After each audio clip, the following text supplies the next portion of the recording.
বন্ধুরা, তোমরা সবাই কেমন আছো? আশা করি তোমরা সবাই ভালো আছো। কালকে আমার একটু শরীরটা খারাপ ছিল, তাই রান্নার ভিডিও আনতে পারিনি আমি। আজকে আমি তোমাদেরকে মাশরুম কারি বানিয়ে দেখাবো।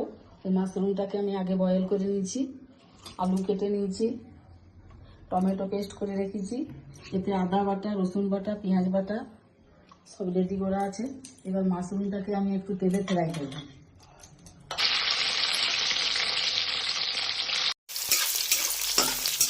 বন্ধুরা, আমি হালকা করে মাশরুমটা ফ্রাই করে নিয়েছি। এবার আমার আদা বাটা, রসুন বাটা, পেঁয়াজ বাটা এটা দিয়ে দিলাম,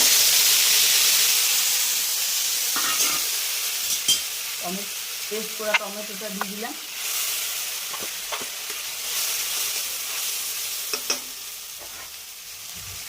এবার একটু নুন, পরিমাণ মতো হলুদ,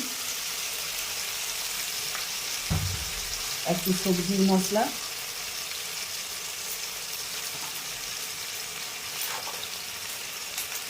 একটু গরম মশলা। এরপর এটাকে আমি একটু করে নাড়াচাড়া করবো। তারপর আমার কেটে রাখা আলুগুলো আছে, আলুগুলো মাশরুম একসাথে দিয়ে আমি কষতে থাকবো। বন্ধুরা, আমার মাশরুম কারিটা রেডি হয়ে গেছে। দেখো কি সুন্দর আমি লাল লাল করে মাশরুম কারিটা বানিয়েছি। তোমরাও এরকমভাবে মাশরুম কারি বানাবে। বন্ধুরা, আমার খাবার থালি রেডি। এই যে ভাত বানিয়েছি, আলু ভাজা, পটল ভাজা, সজনে শাক ভাজা, ডাল আর মাশরুম কারি, আর এটা তেঁতুল দিয়ে, টমেটো দিয়ে, পোস্ত দিয়ে একটা চাটনি বানিয়েছি। আজকের এটাই আমার রেসিপি।